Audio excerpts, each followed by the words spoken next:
When you ask a question to a generative AI platform, that response often comes back with such incredible speed.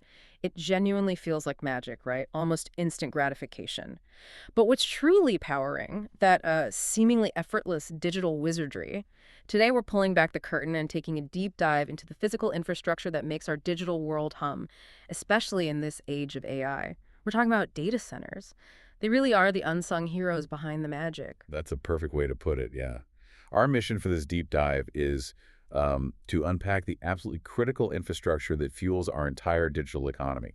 And we're putting a sharp focus on Gen AI. Okay. We're going to explore how data centers function, the immense demands AI is placing on them, and the incredible opportunities, but also alongside some very real challenges in meeting this skyrocketing need. And where's this info coming from? Right, good question. We've pulled insights from extensive McKinsey analysis, so it gives you a really robust foundation for understanding this crucial, often hidden topic. Okay, great. So at its core, a data center is, well, it's really just a specialized facility, isn't it? It's where all that critical IT infrastructure, things like servers, storage devices, networking gear lives and runs. Exactly, and these places are absolutely vital for processing, storing, and distributing the immense amounts of data. Data that makes Gen AI and, frankly, our whole digital economy function so seamlessly. Right. And if there's one concept to truly grasp this decade, it's that compute power is becoming perhaps our most critical resource. Compute power. Define that for us a bit more. Sure. When we talk about compute power, we mean the raw horsepower, Hmm. the hardware, the processors, memory, storage, and crucially, the energy required to operate these centers. This is where the real magic of AI actually gets translated from algorithms into action. Got it. And the demand for that compute power, I hear it's exploding. Oh, exploding is almost an understatement. It's happening at an unprecedented rate. McKinsey analysis indicates that by 2030, data centers will need a staggering $6.7 trillion of worldwide investment just to keep pace. 6.7 trillion. That's Well, yeah. wow. It is. But here's what truly reshapes the picture. Get this. Around 70% of that colossal sum, that's roughly $4.7 trillion, will come directly from AI workloads. 70% just from AI. 70%. Hmm. That figure signals a fundamental rewiring of our digital infrastructure. It's profound. We're not just talking about building more data centers. Existing ones need to become exponentially more powerful. So like upgrading what we already have. Exactly.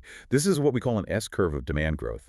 The projected average annual rise for AI-ready data center capacity between 2023 and 2030 is a staggering 33% annually. 33% growth per year. Yes, and Gen AI alone is expected to account for about 40% of that total demand by 2030. It's a huge shift in focus. Can you give us a sense of the scale? Like how big are these things getting? Yeah, absolutely. Yeah. Think about this. Just 10 years ago, maybe a 30-megawatt data center was considered massive, a really big deal. Today, a 200-megawatt campus, that's actually considered pretty normal. Wow.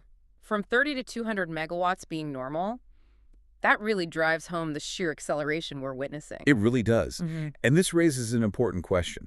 Why do AI-ready data centers consume so much energy Oh. and get so incredibly hot? Right, I was wondering about that. It's due to their high average power density. Tower density. Yeah, think of power density as how much raw energy you're cramming into a specific amount of space, like per square foot or per rack. Hmm. These AI facilities are just absolutely packed with more power-hungry equipment than ever before. GPUs, specialized chips, they draw a lot of power. Oh. And here's a surprising fact. These average power densities have more than doubled in just the last 2 years. And they're expected to rise nearly 4 times by 2027. 4 times higher. Almost 4 times. We're essentially building, microfurnaces packed with servers. Microfurnaces. Okay, Yeah. so if they're running like that, who exactly is fueling this intense fire? Who are the main players driving this incredible demand? Primarily, it's the hyperscalers. The hyperscalers, like the Oh. big cloud companies. Exactly. Your Amazon Web Services, Google Cloud, Microsoft Azure, Meta. Companies like that. They operate at an immense scale, offering cloud services globally. And they need colossal capacity to host their own large models, like Google's Gemini, and also to provide the infrastructure for other AI companies, like OpenAI's ChatGPT, which run on their platforms. And these hyperscalers are pretty dominant in this space, aren't they? Absolutely. They currently own over half the world's AI-ready data centers. And McKinsey estimates that by 2030, up to 65% of AI workloads in Europe and the United States will be hosted on their infrastructure. 65%. So most companies will just rent space or power from them. For now, yes. Most other companies currently use off-the-shelf models on these public clouds, but we do anticipate a future increase in demand for private hosting, you know. As AI matures and organizations maybe develop and train their own proprietary models, that might shift things a bit later on. Okay, that makes sense. So we've talked about the scale, the demand, but to really grasp how they operate, maybe we should look inside. Let's peel back the layers and look at the core anatomy of a data center. What are they actually built from? Good idea. There are essentially four core components you need to understand. First, there's the IT equipment itself. That's all the high-performance servers, storage devices, networking gear, the stuff doing the actual work. Processing, storing, transmitting data. Exactly. Then second, you have the foundational infrastructure and utilities. Right. This includes absolutely crucial elements like air conditioning, or maybe more accurately, cooling systems, which we'll talk more about, plus redundant electricity systems, power conditioning, basically everything to keep it running 24/7 without interruption. Uninterrupted power is key, I imagine. Absolutely critical. Third is connectivity. Data centers are typically built near high-bandwidth fiber networks. You need that for low-cost, high-speed data exchange. Because without robust connections, all that compute power is kind of useless, right? Makes sense. Can't be an island. And the Oh. fourth, And finally, physical security. This is paramount. We're talking robust measures like fire suppression systems, restricted access, all designed to protect that valuable equipment and, of course, the sensitive data stored inside. okay, IT gear, infrastructure utilities, connectivity, and security. Got it. And it's truly remarkable how AI is fundamentally reshaping data center construction now across three key areas. It's largely driven by those higher energy demands, the extreme power density we talked about, and just the sheer complexity of AI workloads.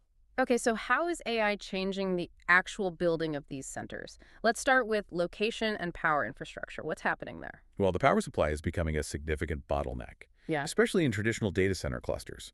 Think places like Northern Virginia or Santa Clara, California. They've been hubs for years. Right. Ashburn, Virginia is famous for it. Exactly. But utilities there simply can't build transmission infrastructure fast enough to meet this skyrocketing demand, which raises really serious concerns about future power generation and its direct impact on AI expansion. So we're literally running out of juice in some of the most popular spots. In a manner of speaking, yes. The grid connection is becoming a major hurdle, which leads to the second point. Mechanical or cooling system design. Ah, the microfurnace problem again? Precisely. As we discussed, these AI servers get incredibly hot. So hot, in fact, that traditional air cooling, it just can't keep up anymore. So what's the solution? Bigger fans. Not quite. It's prompted a fundamental shift towards liquid cooling. It's just far more efficient at absorbing and transferring heat. Liquid cooling, like in high-performance gaming PCs. Kind of, but on a massive industrial scale. We're talking about solutions like rear door heat exchangers. These act like mini radiators pulling heat directly off the server racks, or direct-to-chip technology, where liquid actually cools the microchips themselves, getting right to the source of the heat. Directly onto the chip. Wow. Yeah, and even liquid immersion cooling, where entire servers are literally submerged in a special non-conductive fluid. Submerged. The whole server. The whole thing. These aren't just fancy terms. They're becoming essential for preventing AI servers from, well, quite literally melting down. That's a vivid image. Okay, so location and power, cooling. What's the third area AI is changing? That would be the electrical system design. AI workloads, because of those higher power densities, demand larger power distribution units, or PDUs. This has led operators to install bigger switchgear, larger floor-mounted distribution units. Bigger electrical gear. Makes sense. It does. But here's something counterintuitive. Using these larger centralized units actually tends to reduce complexity and costs compared to using lots of smaller ones. Really? Bigger is simpler and cheaper in this case. In many cases, yes. It speaks to the efficiency gains you get from economies of scale, even within the building. Now, the main trade-off might be the initial capital expenditure and, the physical space these larger components need, but the operational savings and the reduced complexity often outweigh that in the long run. Interesting. Okay, so while AI is clearly the big driver right now, it's probably important to remember that data centers also still do other stuff, right? We shouldn't forget their broader role beyond just AI. That's a crucial distinction to make, absolutely. They continue to support a significant portion of non-AI tasks. These include, traditional enterprise IT tasks, things like web hosting, running enterprise resource planning, ERP systems, email servers, simple file storage. The bread and butter IT stuff? Exactly. And the key difference is that these non-AI tasks typically require less compute power. They generally operate efficiently on standard central processing units, CPUs, rather than the specialized power-hungry graphics processing units, GPUs, or AI accelerators that AI workloads really demand. And I guess that means they don't generate as much heat either. Correct. Non-AI loads also tend to have more predictable usage patterns and much lower power densities. So, naturally, that leads to less demanding cooling and energy requirements, which means they need different infrastructure and operational considerations altogether. It's definitely not a one-size-fits-all approach when designing or operating a data center. Right. Okay, so we've outlined the tech, the demand, the components, but what does this all mean for actually building this infrastructure in different parts of the world? What are some of the key regional challenges people are facing? They vary quite a bit, but there are definitely hurdles. In Europe, for instance, the data center sector faces several significant ones. These include things like limited reliable power sources in some areas, pressing sustainability concerns and regulations, insufficient power grid infrastructure, and genuine land availability issues, especially near population centers. Land and power sounds familiar. Yes. Plus, there are shortages of key power equipment, like transformers, and crucially, a lack of skilled electrical tradespeople to actually build and connect everything. In some major European markets, it can take up to 5 years, sometimes even more, just to get the necessary power supplied to a new data center site. 5 years before you can even turn it on. That's the lead time for the utility connection in some cases. And the existing power grid is under increasing strain, which really requires far more investment in clean energy systems to cope. Wow. What about here in the United States?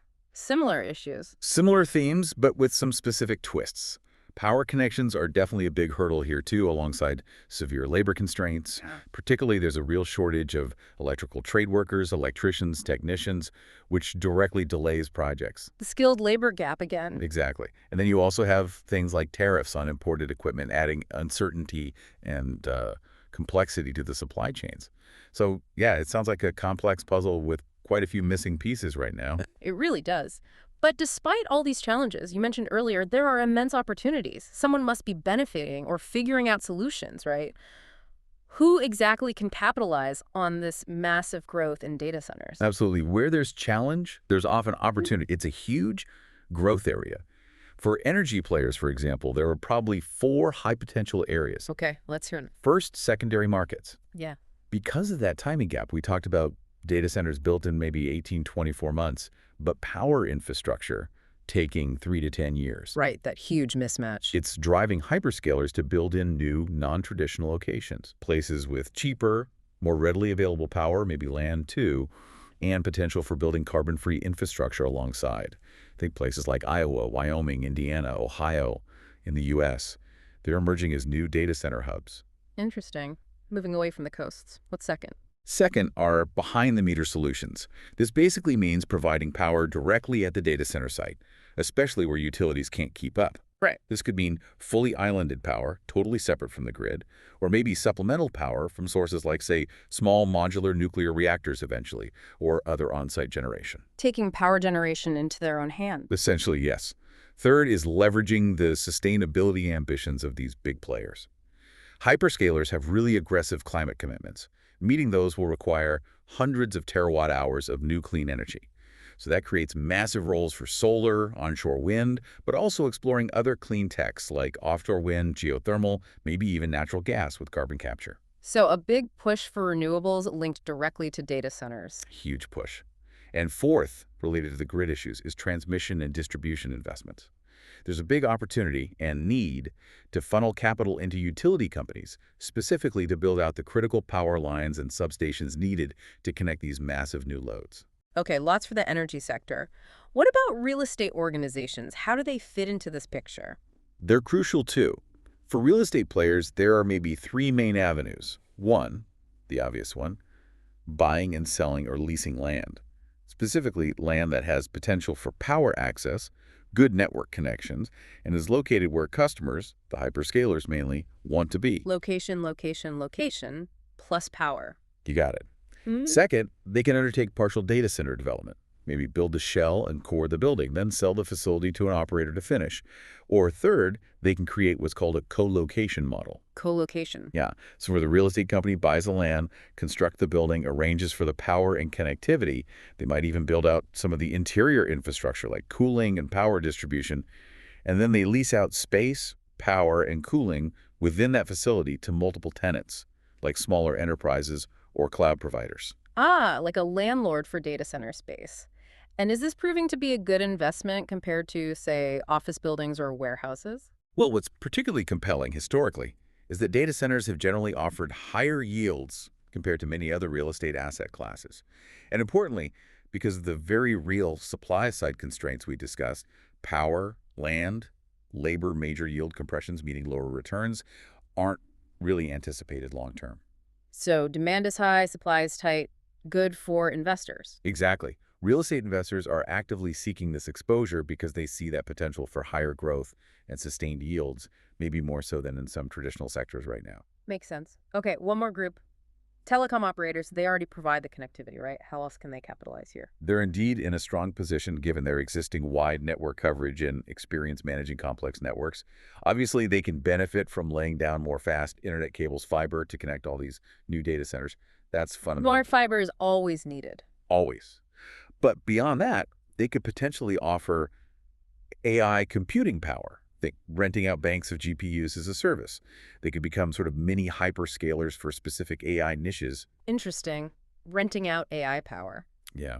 Another option is actually building and running their own data centers, designed specifically to support the high computing power and internet speed AI requires, sort of integrating vertically. And generally, they can look for additional gaps to bridge different connectivity platforms or offer specialized network services for AI traffic. So they have a few different routes they could take. They do. Partnering could be key for them, maybe with chip manufacturers, data center builders, or other tech service providers. The advice often given is to start strategically, maybe somewhat small, invest gradually in the specific AI-ready infrastructure, and really ensure clear communication and a nimble approach. They definitely can play a crucial role in enabling this AI future. Wow, what a journey we've taken. We've really explored the immense scale of investment needed here, the rapid technological shifts happening, and just the profound interconnectedness of all these different industries, energy, real estate, telecoms, and building out the future of AI. It's truly complex. From that unprecedented demand for compute power driven by AI to the innovative cooling and electrical systems needed to prevent literal meltdowns. And looking at the regional challenges and also those huge opportunities, it's just so clear that data centers are truly the foundational pillars. They're the very physical manifestation of our increasingly AI-driven world, enabling that magic we started talking about at the beginning. Well said. And maybe that leaves us with a final provocative thought for you, the listener, to consider. Given this incredibly complex interplay we've discussed, securing power, finding suitable land, cultivating skilled labor, driving constant technological innovation, what do you foresee as the most critical bottlenecks in meeting the world's apparently insatiable hunger for AI compute power? And perhaps more importantly, what truly creative, maybe even unexpected solutions might emerge to overcome them?